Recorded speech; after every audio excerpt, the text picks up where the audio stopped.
Boa tarde, pessoal. Bem-vindos a mais um Rascunhos Econômicos. Eu sou o Léo. No vídeo de hoje nós vamos tratar de Paulo Guedes, do plano econômico. Na verdade, nós vamos tratar do plano econômico que Paulo Guedes desenvolveu para o governo Bolsonaro. Tá? Primeiro de tudo, esse é um vídeo sobre economia e sobre diagnóstico de plano de ação econômica. Ou seja, mistura muitas áreas de economia, porque um ministro da Fazenda, né, e na época Paulo Guedes era ainda mais que ministro da Fazenda, ele tem que fazer harmonia de várias coisas. Da parte de finanças, da parte de micro, de macro, mas de outros indicadores sociais também. O Ministério da Fazenda no Brasil também tem que lidar um pouco com demografia, né? Entender, né? Partes que não estão totalmente dentro da economia. E duas partes fundamentais que a economia está submetida, né? Vamos dizer assim, ao direito, né? Nesse caso, direito constitucional, direito todo direito, né? Porque em economia vai entrar tudo, né? Você pode fazer regulamentação, por exemplo, das relações de trabalho, você pode fazer regulamentação do direito civil ou também do direito criminal, né? Então, a economia, ela parte do ambiente formado pelo direito, né? E ela pode agir dentro do ambiente formado pelas relações políticas sociais. Paulo Guedes desenvolveu um plano que ele já vinha gestando há muito tempo, já havia conjecturas, né? Se eu não me engano, em 2014 houve a conjectura dele ser o planejador econômico de uma eventual candidatura de Luciano Huck, né? Paulo Guedes é um bom economista. Paulo Guedes é um dos melhores economistas que o Brasil tem hoje. Já estou esperando os tomates, certo? Mas não joguem ódio em mim, curtam, inscrevam-se, considerem se tornar-se membros, deem valeu demais, que é o superchat gravado, ou se tiver disponível a opção de hype, no começo aqui do vídeo é muito importante o hype. Deixa eu justificar que eu disse que ele é um bom economista. O Paulo Guedes é um dos únicos economistas da mídia que tem espaço na mídia falante, né? Apesar que ele tá um pouco sumido. É um dos únicos que é realmente economista. Nós tivemos uma série de ministros da Fazenda que eram que tinham doutorado e mestrado em economia, mas que na verdade a formação em economia deles, ou seja, de entender a economia brasileira, a formação econômica do Brasil, todas as relações micro, macro, manuais de micro, eles pulavam tudo para Master of Economics ou Doctor of Economics,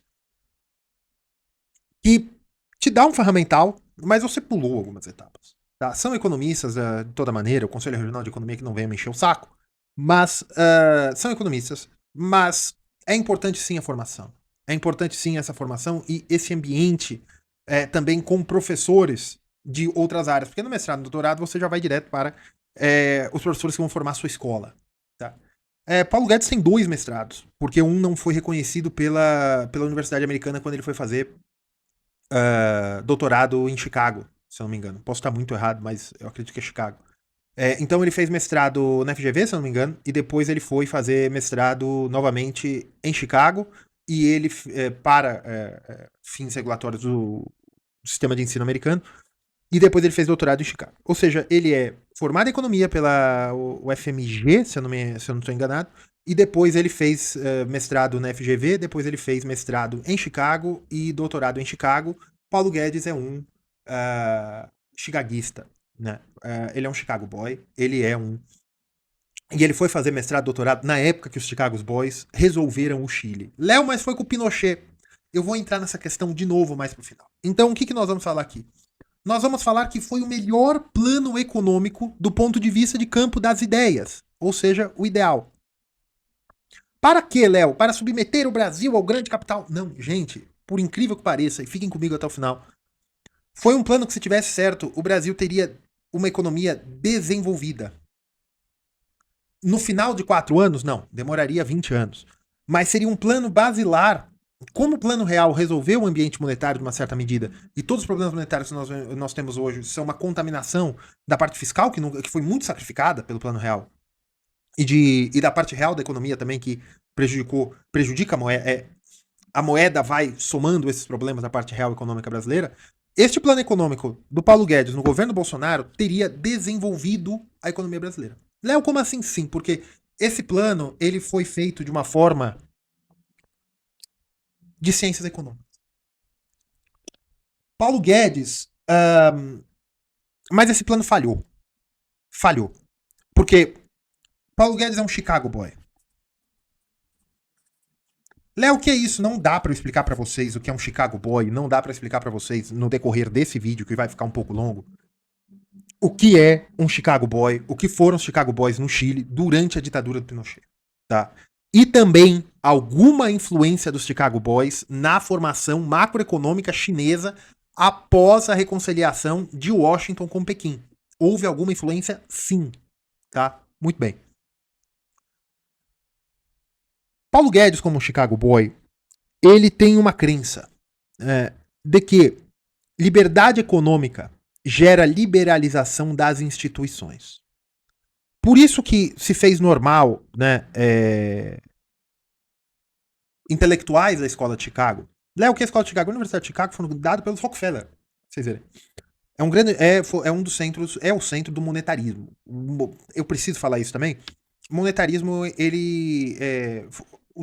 A escola de Chicago inclui o monetarismo, mas nem todo chicaguista é monetarista, tá? Muito bem.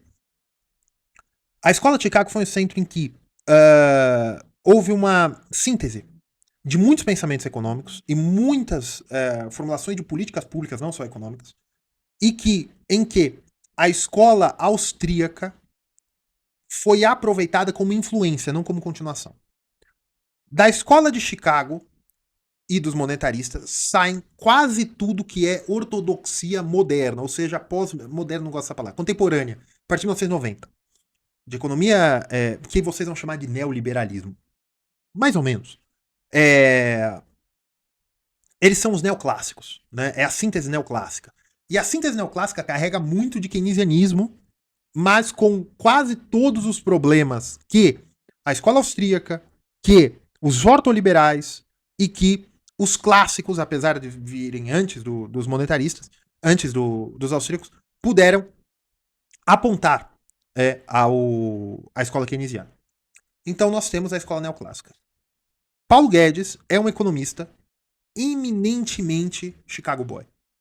Léo, qual o problema? A economia brasileira foi desenvolvida durante 50 anos, né, de 1964, 1968, até agora, por economistas plenamente brasileiros, com escolas de economia plenamente brasileiras, incluindo o Plano Real, né, o Lara Rezende, Pércio Arida, que são economistas que tiveram uma formação, tiveram algum contato com o exterior, esse tipo de coisa, mas que apresentavam soluções tropicalizadas, soluções brasileiras. Paulo Guedes vem com um olhar, um diagnóstico plenamente monetarista. Porém, Paulo Guedes teve a brilhante capacidade de entender o seguinte: o problema do Brasil, o problema econômico brasileiro, qual é o problema econômico brasileiro? Falta capital. Como diria Milei, não há plata. Não há dinheiro suficiente para tocar a economia brasileira. Quando falta dinheiro, o prêmio de quem abre mão desse dinheiro, abre mão de liquidez, o prêmio é juros, né? Os juros aumentam. Os juros aumentando, tem um tomador principal de empréstimo em todas as economias, né, internamente, que é o próprio Estado, através da sua política fiscal. O Estado, porque ele é o tomador preferencial. Por que preferencial? Porque vocês já ouviram essa balela de que muito o Estado imprime de novo. É uma balela, mas para princípio, que eu não vou entrar nisso, para esse fim é verdade. Né? Os agentes entendem que é mais fácil levar um calote de uma empresa que eu estou emprestando dinheiro, de um próprio banco, do que do próprio Estado. Sim, é. Só que é muito pior se o Estado chegar numa situação fiscal que ele não pode pagar do que um banco quebrar. Tá? Mas tudo bem. Então, ele sendo tomador preferencial, por quê? Porque o Estado é o que tem mais capacidade de honrar os seus pagamentos dentro de uma economia. E se o Estado não te pagar, a sua última preocupação é o dinheiro que você emprestou para o Estado. Então é o chamado risco neutro da economia. Já é o risco dado pela economia. E o Estado brasileiro, durante... Isso aqui já é o diagnóstico do Guedes, tá? O Estado brasileiro, de 68 até agora, é um Estado que demanda capital financeiro. De 1968 até 1988, ele demandava capital financeiro para financiar o desenvolvimento. certo? De 1988 para cá, ele demanda capital financeiro para tentar o desenvolvimento e para financiar o estado de bem-estar social. SUS, educação, esse tipo de coisa, e um estado muito grande em todas as áreas da vida brasileira. Vocês, como peixes dentro d'água, vocês podem achar que eu estou exagerando, mas não é normal o tamanho do Estado brasileiro e quantas responsabilidades o Estado brasileiro tem. Na Europa não é bem assim. Tirando a França, só que a França tem um orçamento francês, né? E a França não tem mais grandes obras de infraestrutura para serem feitas. A França não tem grandes exercícios homéricos para fazer, nem do ponto de vista da formação de capital humano. A formação de capital humano na França já é orgânica. Já tem tanto gênio na França que eles formam mais. O Brasil quer ser a França com o orçamento do Zimbábue, com o orçamento Serra Leoa, né, para não falar que eu tô falando só da África, com o orçamento, não sei, com o orçamento das Filipinas, né, ou com o orçamento da Nicarágua, ou com o orçamento da Armênia. Né. Então, o Brasil é difícil. Mas vamos lá. O que Paulo Guedes entendeu? Paulo Guedes entende o seguinte, que o capital financeiro, né, porque para você, o que você precisa, né, você precisa de produtividade. O que é produtividade? Produtividade é você aumentar a quantidade de lucro, né? Aumentar, a produtividade é aumentar o lucro, mas também é aumentar a receita, né? Porque eu não estou falando só de empresa. É a receita. Receita. É você aumentar a sua quantidade de receita. Como você aumenta a sua quantidade de receita? Você aumenta a sua quantidade de receita produzindo mais, ou seja, a quantidade. Só que para você aumentar o lucro, você precisa também diminuir o custo. Você precisa ou diminuir o custo ou você tem que aumentar a sua quantidade produzida. Se você diminui o seu custo e aumenta a sua quantidade produzida, você maximiza o seu lucro. Isso serve para quê? Para empresas, mas serve também para pessoas. Se um indivíduo aumenta a quantidade da sua renda e diminui os seus gastos, ele tem mais poupança. A poupança pode virar um pouco mais de gastos ou ela pode virar investimento. Para a empresa, a mesma coisa. Se a empresa aumenta a sua receita e diminui os seus custos, ela pode aumentar o seu investimento. Seja na própria linha de produção ou indo para outros ramos, por exemplo, spin-off. O que é spin-off, Léo? Uma empresa uma transportadora de carros. Uma empresa de caminhões, né, transportadora. Ela começa a ter tanto lucro, que ela pode comprar mais caminhões, mas pelo retorno decrescente dos capitais pode ser que não compense. Então o que ela pode começar a fazer? Em vez dela colocar mais caminhões, ela começa a investir em postos de gasolina. Seria posto de diesel, né? Ela pode começar a investir em imóveis para fazer locais de carga e descarga perto dos seus grandes terminais de carga e descarga dela, né? Essa empresa de transporte, porque ela está tendo lucro, ela está reinvestindo e isso diminuiria os custos. Não só com o principal do seu capital produtivo, que são os caminhões, mas também capitais acessórios, que são pátios de carga e descarga. Ele também pode melhorar ali, ele pode também comprar borracharias, comprar esse tipo de coisa, ou querer controlar horizontalizado, né? Também tem uma distribuidora de pneus, porque ele consome muito pneus. Ela começa a investir em áreas anexas. Pode acontecer isso. E a pessoa, quando tem mais dinheiro, ela pode fazer investimento tanto na economia real, né? O cara começou a ter dinheiro, ele pode querer abrir, ser sócio de um restaurante, ser sócio de uma pizzaria, ser sócio de uma empresa de transporte, ou ele pode colocar dinheiro na bolsa de valores, e a bolsa de valores vai ter mais capital disponível, as empresas vão ter um custo menor para a captação desse dinheiro, e as empresas podem produzir mais, e como é aqui do exemplo que eu dei da pizzaria, da empresa de transportes, da empresa de logística. Léo, isso é simples, sim. Veja, isso é simples. Isso é muito simples. Isso não tem segredo. Quando você aumenta o seu lucro e você diminui os seus custos, você aumenta a quantidade de capital financeiro disponível na sociedade. Por quê? Porque se a receita das famílias, a renda das famílias aumentou e os gastos não aumentaram na mesma proporção, as famílias têm mais poupança, a poupança tende a virar investimento. Se o lucro das empresas aumenta numa proporção muito maior que os custos aumentaram, isso vai virar investimentos e vira capital financeiro. Capital financeiro eventualmente vira capital fixo.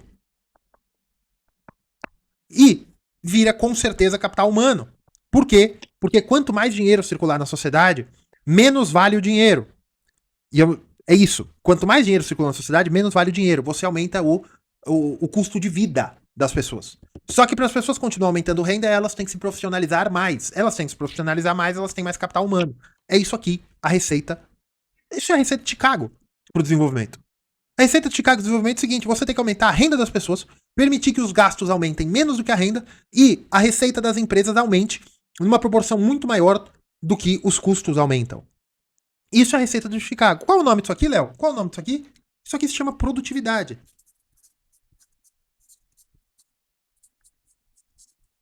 Só que para aumentar a produtividade, eu preciso de uma coisa. Eu preciso de capital. Capital financeiro.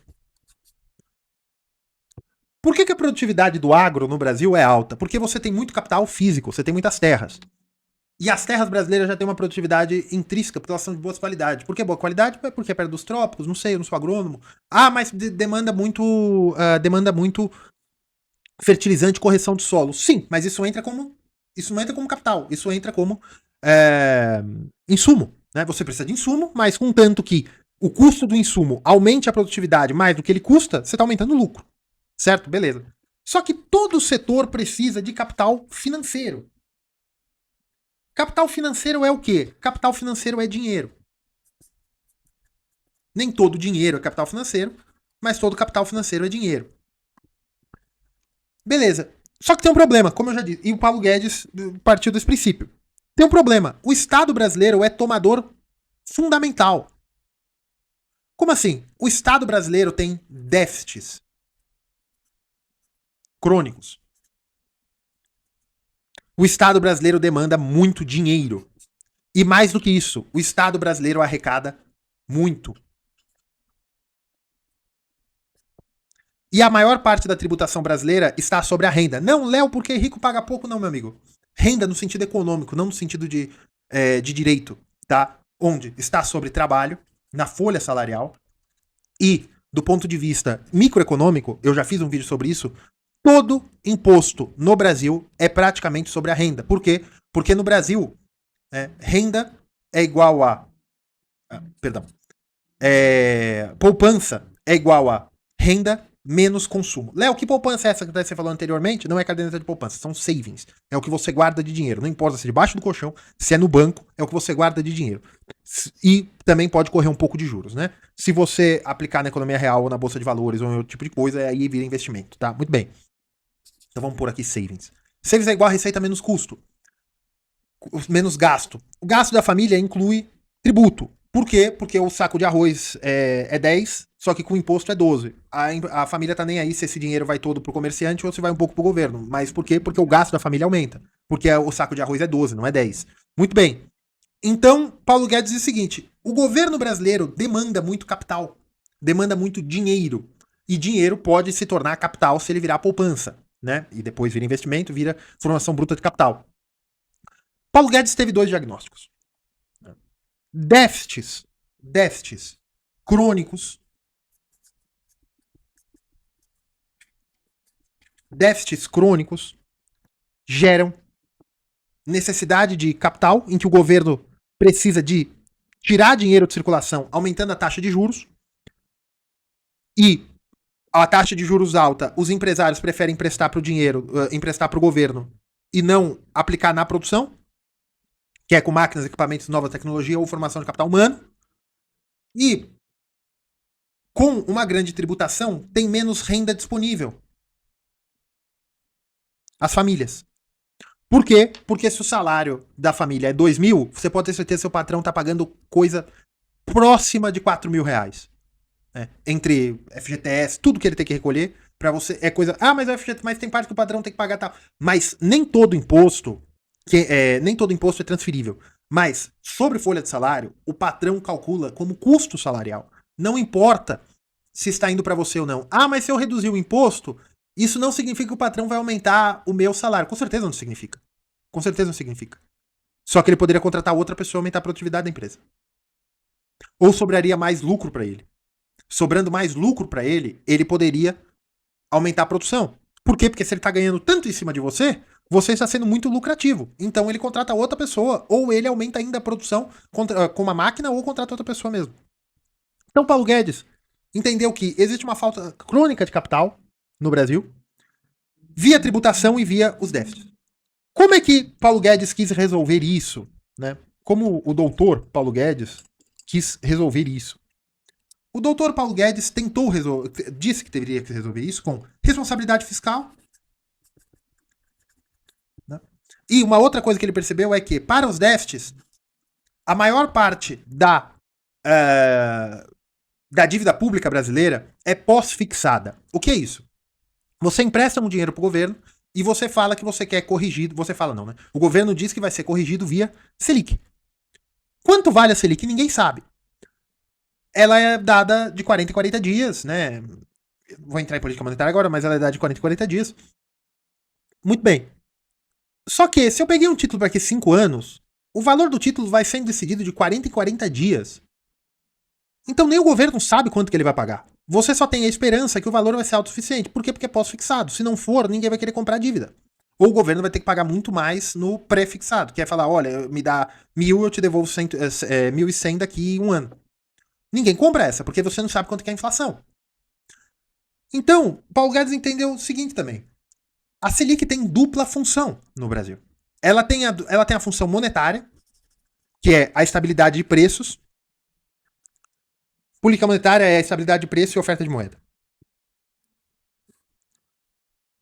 A Selic tem a função da estabilidade monetária e ela tem que olhar para a parte fiscal. Porque a Selic não pode ser muito alta, porque como ela é pós-fixada, o governo não sabe quanto está pagando de serviço da dívida.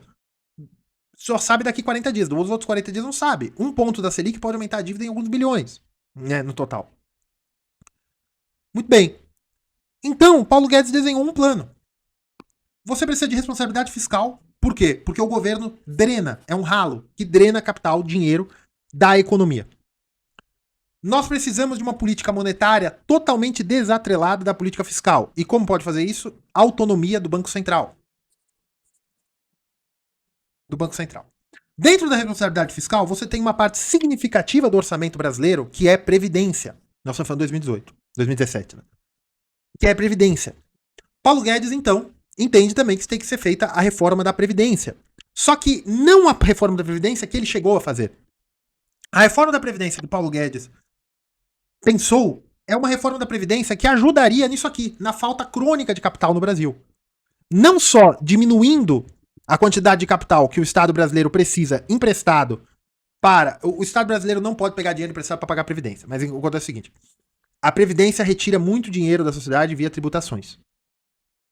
E você tem as desvinculações de receita da União, a DRU, que boa parte desse dinheiro, eu acho que é 30% desse dinheiro que iria para a Previdência, o Estado brasileiro pode remanejar. Só que ele remanejando, ele está gastando com outras coisas. Ele gastando com outras coisas, ainda falta por orçamento. Ainda faltando por orçamento, ele emite mais dívida. Então, você tem também a pressão da Previdência na política fiscal. Como é que você resolveria isso, segundo Paulo Guedes? Saindo do modelo de repartição, que é cada um pagando os impostos, e os impostos, a tributação, né, contribuição social, imposto, taxa e outras coisas, que vão para a Previdência Social, isso é repartido para as pessoas que não trabalham mais, que estão aposentadas, que já trabalharam. Só que esse dinheiro das pessoas que já trabalharam, na verdade, é uma dívida do governo com essas pessoas que já trabalharam. Porque o governo não investiu, o governo não fez nada com esse dinheiro a não ser gastar. Agora é só uma parte de dívida pública, no fim. Então como é que Paulo Guedes queria resolver isso? Queria resolver que, a partir de um determinado momento, isso fosse capitalização. O que é capitalização, Léo? Capitalização é o seguinte. Se você tem um salário de 2.000 e você tem que dar 25% para a Previdência Social, são 500. Esses 500 hoje, vamos supor, são repartidos. Né? Vai para outras pessoas e tal. Então, teoricamente, uma pessoa que trabalha ganhando um salário mínimo, você precisa de 4 pessoas que trabalham ganhando salário mínimo para sustentar uma pessoa que está aposentada, porque é mais ou menos 25% do... É um pouquinho mais, um pouquinho menos, mas vamos fazer dessa forma. O que Paulo Guedes queria? Paulo Guedes queria que fosse capitalização. O dinheiro que você está tirando da sua folha de pagamento para a Previdência, que esse dinheiro fosse para uma conta análoga ao FGTS, né? Em que esse dinheiro ficasse ali, rendendo juros ou sendo investidos por um fundo de pensão. Então ele queria criar os fundos de pensões de CLT, né, ao fim e ao cabo. Isso foi duramente combatido, eu já entro aí nos problemas da aplicação do plano. Mas isso seria bom? Seria. Por quê? Porque você tendo dinheiro para ser colocado em fundos de pensão que poderiam investir na economia real, você resolveria outro problema que o Paulo Guedes apontou. Durante 50 anos, lembra que eu falei Paulo Guedes é de Chicago, né, da escola de Chicago? Durante 50 anos, o Brasil apostou no seguinte: você coletava o dinheiro da sociedade via Estado e o Estado repartiria esse dinheiro com empresários, estou falando do ponto de vista legal, via subsídios, via planos econômicos, né, incentivo, licitações e esse tipo de coisa, para conduzir o crescimento. Como o Estado coleta muito dinheiro da economia, o empresário só consegue produzir se ele tiver um subsídio, um dinheiro mesmo para fazer a produção, um subsídio, uma redução de impostos, uma renúncia fiscal, como Manaus, ou um setor incentivado. Que aquele produto não paga isso, aquele produto você tem uma volta do SMS, um tipo de coisa, ou ainda você tem da proteção contra as importações. Porque como o Brasil tem uma baixa produtividade, você tem o custo Brasil, você protegendo contra as importações, você permite que essas empresas tenham uma razoável escala para continuar mantendo empregos. Ou você faz a desoneração da folha de pagamentos, que é também para você manter os empregos.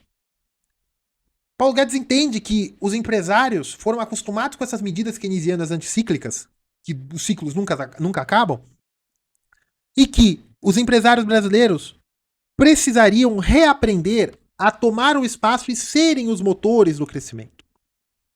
Que o Estado não deveria mais dar subsídios, o Estado não deveria ter setores-chave. Ou seja, Paulo Guedes entende o seguinte, que se eu tiver capital suficiente, seja reduzindo os déficits, via reforma da Previdência, que reduziria a expectativa de quanto eu teria que gastar pela Previdência nos próximos 10 anos.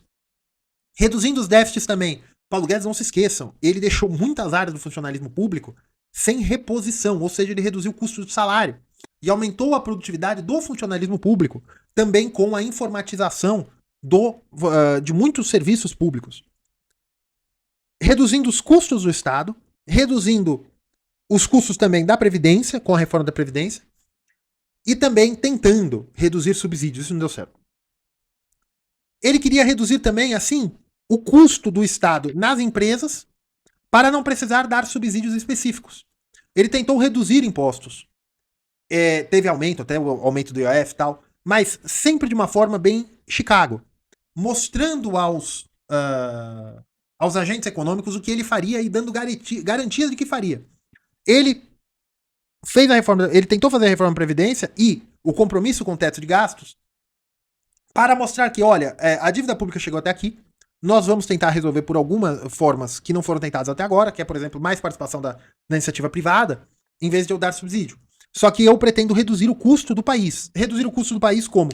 Diminuindo a quantidade de dinheiro que eu tiro dos empresários, seja tributação, seja folha de pagamento, ou tomando dinheiro via empréstimos, né, déficit público, ou também, e com isso, com o tempo, também reduzindo a Selic, criando ambiente para que a política monetária reduza a Selic, criando ambiente também para que o Tesouro Nacional possa começar a emitir títulos pré-fixados, não pós-fixados, para que o Estado tenha previsibilidade de quanto que ele vai pagar de juros. E Paulo Guedes teve teve um acerto do diagnóstico da inflação brasileira. Apesar de ser um monetarista, ser um chicaguista, não sei se ele é monetarista, né? Mas apesar de ser da escola de Chicago, ele identificou o seguinte, que a economia brasileira tem um problema da inflação de custos e tem um problema do câmbio. Que a economia brasileira, como é muito fechada, o câmbio é muito volátil e as indústrias brasileiras, as empresas brasileiras, o agronegócio, empresas de exportação de serviços, até se tem alguma, e indústrias, precisam de um câmbio ideal. Precisam de um câmbio não alto o suficiente, não tão alto que os insumos que elas importam de fora aumentem os custos, e não tão baixos que elas percam esse ganho de produtividade com um câmbio valorizado. E os custos das empresas brasileiras são em cascata. Então ele também e tem um custo energético, a energia é muito cara no Brasil. Ele tentou o plano também de privatizar setores chaves que reduziriam os custos das empresas. Porque assim, o lucro das empresas poderia subir junto com a redução de custos e abriria-se oportunidades de investimento desse novo capital financeiro que existisse. Muito bem, lindo na teoria, né? Lindo na teoria. Você reduz o papel do Estado, você vai ter capital financeiro disponível. Você tendo capital financeiro disponível, o lucro das empresas começa a aumentar, porque o custo de financiar a produção via empréstimo reduziu, porque há mais capital, então os juros abaixam. O lucro aumentando, você tem mais poder de reinvestimento via empréstimo, porque eu vou ter mais fluxo de caixa e eu tenho empréstimos para que eu possa investir na produção para reduzir os custos. Como é que isso funciona, Léo? Isso é keynesianismo, isso é hiato inflacionário. Quando você tem um período de juros altos durante muito tempo, os empresários não reinvestem na produção. Eles não conseguem repor o capital, né? Porque capital gasta, as máquinas ficam velhas, os processos mudam. Então, você tem que diminuir os custos via empréstimos que financiem troca de máquinas, investimento em pesquisa e desenvolvimento, esse tipo de coisa. Então, Paulo Guedes entende que eu reduzindo o capital financeiro que o Estado toma, eu aumento o lucro das empresas, porque as empresas vão ter menos custos com fluxo de caixa. Isso, e também eu aumento, naturalmente, sem canetada, eu aumento o consumo creditício, o que vai aumentar a escala, e isso vai diminuir os custos, porque eu vou para custo marginal. Aqui o capital financeiro é tanto de déficit público como previdência. Esses dois pontos que eu falei. E fora a capitalização. E eu também posso agir com privatizações. Eu posso agir com privatizações que reduzam setores de custo. Setor elétrico, setor energético, flexibilização de infraestrutura, esse tipo de coisa que diminuam os custos. Diminuindo os custos, eu estou aumentando a produtividade.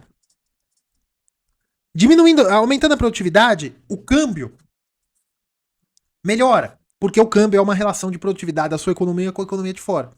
Com o Banco Central independente, com o Banco Central, autonomia do Banco Central, o Banco Central pode desenvolver uma política monetária que esteja atenta apenas à política monetária. Não tente fazer política fiscal com Selic. Por quê? Porque com os déficits menores e com mais capital financeiro disponível, o Tesouro Nacional não vai precisar pagar tanto. Corre o seguinte, isso aqui é lindo numa folha de papel. O problema é o seguinte, Paulo Guedes não é um político. Paulo Guedes é um ótimo economista, mas ele esqueceu de Ecopol. Paulo Guedes é um liberal. E eles entendem que a liberalização da economia leva à liberalização da política. Por quê?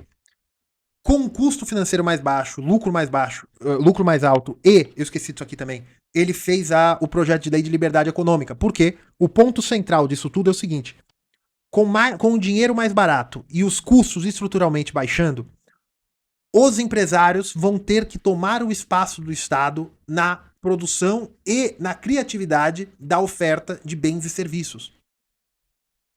Para Paulo Guedes também, isso ajudaria a resolver o problema da criminalidade, porque tiraria pessoas da margem da sociedade. Isso é uma ideia super liberal. Então, qual é o problema do plano Paulo Guedes? É liberal. Gente, liberalismo não funciona. Léo, como assim? Sabe por que não funciona? Sabe por que não funciona? O liberalismo econômico, esse negócio que ele vai resolver a sociedade, tem um problema muito sério. Os benefícios econômicos têm que vir para a sociedade em aumento de qualidade de vida e tem que vir rápido.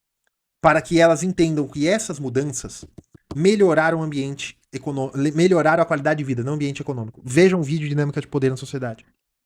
E também a harmonia social.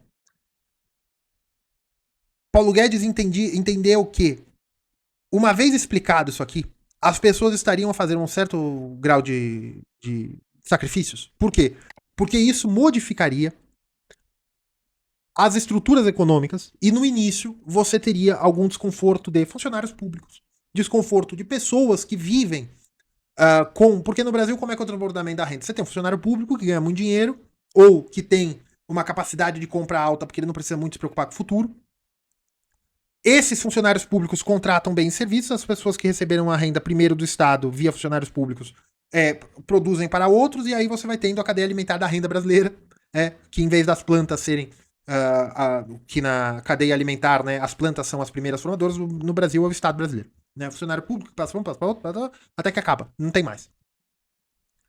Paulo Guedes entendia que, uma vez mostrado que você ia ter uma capitalização, você ia ter uma capitalização da economia, ia ter mais capital, os setores iriam gostar. O problema é o seguinte: o capitalismo brasileiro, o capitalismo patrimonialista brasileiro, se você olhar todos os grandes empresários brasileiros, todos têm alguma ligação política. Sempre há algo que junte a classe econômica à classe política, submetida à classe política no Brasil.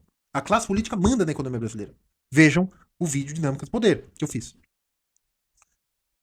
Paulo Guedes falha, primeiramente, nisso aqui. A capitalização da Previdência não passa. A capitalização da Previdência não passando, ele não conseguiu a redução dos impostos e contribuições, né, a tributação. Ele tentou depois, ele nunca falou nesses termos, mas ele tentou depois via curva de Laffer. Agora não sei se Laffer é com 2 Fs ou não, mas vamos supor que sim. Via curva de Laffer, que é o seguinte, né? Você tem aqui a quantidade de... aqui você tem a alíquota, né? A porcentagem de tributação. E aqui você tem a quantidade arrecadada. Né? Se você tem uma alíquota de 5%, você vai arrecadar X. Se você tem uma alíquota de 10%, você vai arrecadar 2x. Certo? Você arrecada 2x. Mas se você tem uma alíquota de 3%, de 15%, você não está arrecadando mais 3x, você está arrecadando 2,5. Até que chega uma hora que você vai aumentar a alíquota e você vai reduzir a arrecadação. Léo, curva de Laffer não existe, gente. A curva de Laffer é estatístico. Vocês podem ver acontecendo. Não é teoria, é econometria. A explicação é uma teoria. Mas a explicação faz muito sentido, que é o seguinte: quando você tem um imposto de 5% e eu sou um empresário e eu pagar, não compensa para mim apenas 5% eu fazer uma engenharia legal, né, uma engenharia de direito tributário para eu pagar menos, é melhor eu já pagar 5%. Quando ele chega a 10%, ainda não me compensa eu fazer engenharia tributária ou cometer crime. Né? Só que quando chega em 15%, para mim já compensa fazer uma engenharia tributária para que eu pague menos. Mudar bombom, não é mais bombom, é wafer, não é chinelo, é calçado, esse tipo de coisa que vai reduzindo o custo tributário. Ou eu montar esquemas, né, cometer crimes, não cometam crime, pessoal, paguem seus impostos. Ou vale a pena eu correr o risco de cometer um crime, porque a alíquota já está muito alta. Paulo Guedes tentou combater, não o alvo realmente evidentemente, que quando você diminui a alíquota, você diminui a propensão à sonegação. Porém, o alvo, na verdade, era litígio. Porque grandes empresas recolhem tudo direitinho os impostos, mas elas vão para a justiça para falar que elas deveriam, que não é chocolate, é wafer, que não é chinelo, é calçado aberto. Coisas que você pode reduzir a alíquota de impostos em 4, 5%, que às vezes é o lucro operacional da empresa. E esse dinheiro, depois o Estado acaba fazendo acordo, esse tipo de coisa, mas custa muito ao Estado essa litigância. Paulo Guedes também tentou na questão dos precatórios, né? Que foi uma moratória dos precatórios? Foi. Mas ele tentou resolver de uma outra maneira para dar previsibilidade aos gastos da União. Por quê? Capitalização não deu certo. Os déficits, depois você já teve a pandemia, né? Que eu não podia ter falado, né? Mas a emergência sanitária. Com a emergência sanitária, tudo que você ganhou com a reforma da Previdência, que foi alguns trilhões, 1 trilhão, alguma coisinha a mais, em 10 anos, você gasta para enfrentamento à emergência sanitária. A quantidade de dinheiro em circulação, que era a política monetária independente, você precisou de uma taxa de juros baixa. Taxa de juros baixa por quê? Porque não havia atividade econômica, então você tinha que dar liquidez. Todo o plano desestruturou por causa da emergência sanitária? Não. Todo o plano já não poderia dar certo quando ele não conseguiu a diminuição dos déficits, a diminuição da carga tributária nos salários e quando ele não conseguiu que os empresários comprassem a ideia de serem um motor econômico. Então, qual foi o fracasso da política econômica de Paulo Guedes? Política. Economia política. Liberalismo não funciona. Por que não funciona? Porque ele pressupõe, liberalismo dessa forma, ele pressupõe que os agentes econômicos vão preferir, que a sociedade vai preferir a mudança do padrão econômico de patrimonialismo para liberalismo. Para uma livre concorrência, vamos dizer assim. Léo, então como que as economias mais desenvolvidas do mundo se desenvolveram? Gente, elas se desenvolveram em período monárquico. Em período que você havia privilégios, sim. Aos Estados Unidos. Os Estados Unidos é um território muito grande. Não havia nada na maioria dos locais em que houve desenvolvimento econômico nos Estados Unidos. Era um país de pioneiros. Não havia o cenário da política, da economia, do poder econômico, do poder político sobre o poder econômico. Não havia. Léo, então qual é a solução para o Brasil? A solução para o Brasil é esse plano do Guedes. Mas não porque ele é liberal, é porque ele funciona. Léo, mas você disse que não dá para fazer isso aqui no regime liberal. Dá para fazer isso aqui de capitalização, dá para fazer isso aqui de aumento da produtividade. Mas você precisa de que os agentes econômicos concordem. Você precisa do barateamento dos custos, você precisa... Porque para baratear custos você tem que abrir importação. Os industriais vão concordar? Porque a economia vai melhorar, mas aqueles industriais. Porque a economia melhora, mas se o Brasil não produzir mais carros como a Austrália? Se o Brasil agora se especializar na produção de serviços, de empresas que nem existem? Veja um problema social que é esse tipo de plano. O problema do Brasil não é econômico. O problema do Brasil é das relações culturais, sociais. Porque capitalização da Previdência, beleza. Mas vocês que enchem o saco aí, o que você vai fazer quando você ficar velho? Porque eu falo que eu não poupo. Você estaria disposto a tirar um dinheiro do seu salário, colocar num fundo de pensão? E quantos dos brasileiros são capazes de ficar observando se o fundo de pensão está investindo corretamente? Não são decisões fáceis. Léo, mas o Guedes teve um período aí em que, principalmente antes da pandemia, em que você teve uma melhor disciplina fiscal? Sim. Sim, teve. Só que aí você já começou alguns problemas sérios na economia real. Porque o pior problema quando um plano econômico não é na sua integralidade é que você tem distorções. Você teve uma abertura, você teve diminuição de impostos de algumas coisas, o que podia, né? Porque havia algumas instâncias da justiça que regrediam a decisão do presidente da República, que pode ser na canetada, né? Reduzir o próprio Supremo Tribunal Federal, o mesmo ministro que entendeu que o IOF é de responsabilidade do presidente da República, no governo da administração que o Paulo Guedes foi ministro da Economia, disse que o governo não poderia reduzir impostos na canetada. Né? Então eu acho que ele pode aumentar, não pode diminuir, né? Aí tudo bem. Se bem que faz sentido, né? Porque você não pode diminuir. Bem, enfim. E é por isso que o plano econômico não funcionou. Não funcionou porque as pessoas não querem esse tipo de coisa. As pessoas querem auxílio. E aí você começa também os problemas políticos dentro do próprio governo. Por quê? Paulo Guedes, quando ele aceita ser ministro da Fazenda, ele não quis ser ministro da Fazenda. Ele queria ser ministro da Indústria e Comércio, ministro do Planejamento e ministro da Fazenda. Tanto que tudo se uniu na mão dele.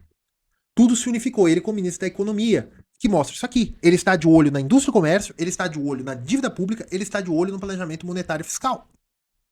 Então ele une tudo para ele. Ele queria a redução da dependência de capital do BNDES. Ele queria a redução da dependência de capital do Plano Safra. Ele queria a redução da dependência de lucro, que hoje tem empresa brasileira que só tem lucro pela renúncia fiscal. Ele queria a modificação disso. Só que, se eu já estou dando lucro, eu sou um rico empresário, eu já estou dando lucro, por que eu vou querer um plano econômico? Pô, seu Paulo Guedes, por que eu vou querer um plano econômico que vai fazer eu pagar um pouco agora com a promessa de que daqui a um tempo eu vou ter lucro? Já tá bom agora. Entende o que eu quero dizer? Léo, como é que daria para implantar isso aqui? Com o liberalismo não funciona. Léo, como assim? Não dá para você achar que os empresários vão se incentivar a fazer as coisas. Você precisa de algum dirigismo. De que sentido? Paulo Guedes tentou fazer isso no final, inclusive. No final do governo. Atração de empresários internacionais. Por exemplo, da construção civil. Vieram muitos fundos sauditas, né, fundos das monarquias do Golfo, para que esse capital que ele não conseguiu trazer viesse do exterior. Importação de... Isso é dívida. Isso é dívida. E que, como bom liberal, não tem medo. tentou ser feito, tal, mas também aí você tem o ambiente regulatório brasileiro, tá? Então, o plano do Paulo Guedes, ele é um plano plenamente liberal. Ele achou que resolvendo a parte econômica, aí nisso que eu falo que o liberalismo funciona nesse aspecto. Que resolvendo a parte econômica, você traria os agentes ao bom senso e eles abraçariam porque eles veriam um mundo melhor aqui pra frente. Pueril. O que deveria ter sido feito era a pressão econômica via abertura de capital e atrair esse capital, ou seja, ter folga de capital financeiro antes que os agentes embarcassem. Como, Léo? Dívida externa. Para mim, o que faltou nesse plano do Paulo Guedes foi dívida externa. Eu já falei isso e eu entendo o seguinte: eu faria o mesmo plano, com uma diferença básica. O alívio do capital eu faria via dívida externa. Eu coletaria, eu tomaria, eu pararia de tomar pós-fixados no Brasil. Eu pararia de tomar pós-fixado. Eu faria um compromisso junto ao Tesouro Nacional. Seguinte, a taxa de juros, qual que é, Selic? É 15%? Estou emitindo via Tesouro Nacional 15% mais alguma coisa, né? Porque é leilão. Ah, não está saindo o dinheiro. Beleza, complementa com dívida externa. Começa a trazer dívida externa. Isso vai aumentar a quantidade de dinheiro disponível no Brasil. E aí você já tem capital político, porque você está reduzindo os juros, os liberais já estão do seu lado, porque eles estão ganhando dinheiro, para você já ter capital político para fazer uma reforma de capitalização da Previdência, para forçar a redução do déficit do Tesouro. Por quê? Porque você já está pagando menos de juros, porque você está pagando risco país, mais título americano. E a taxa de câmbio, se você aumentar a produtividade, você consegue controlar o câmbio. E também tá entrando muito, né? Até você começar a pagar a dívida. Então, quando eu digo que o liberalismo não funciona, não é que eu tô falando que tem que fazer que deu Pinochet ou como fez a China. Não. Você precisa forçar no início trazer dívida pública. É a única coisa do que o plano do Guedes foi mal feito. Ele não sabe, como bom liberal, forçar. É negociação, é jantar, é isso, é aquilo. Não vai. Não vai. No Brasil não vai. Porque se a tese dele tá certa, e a tese está, de que o problema do Brasil é que os empresários brasileiros, por razões de ambiente econômico, estão acostumados a depender do Estado, e essa dependência não faz um desenvolvimento, porque já chegou na renda média, e não há um rompimento, porque há uma harmonia social artificial, né, que é o que ele dizia de sociedade aberta, que nós temos que abrir a sociedade para que essa harmonia social venha através dos bens de mercado, esse tipo de coisa. Mas se já há harmonia social, se você tentar rompê-la antes de ter um substituto, você não vai conseguir. Gente dentro do seu próprio governo vai impedir você de privatizar os Correios, de privatizar as... E se houver a privatização de bens de infraestrutura, como foi de parte da distribuição da Petrobras, vai ser de um jeito muito torto, que não resolveu o problema. A reforma da Previdência também foi de um jeito torto. Mas o diagnóstico do Guedes estava bom. A forma de aplicação, eu só mudaria isso aqui. Tá bom, pessoal? É isso. Foi uma aula expositiva. Tá, gente? Foi uma aula expositiva hoje. Tá? Curtam, compartilhem, considerem se tornar-se membro. Fiquem com Deus. Um abraço.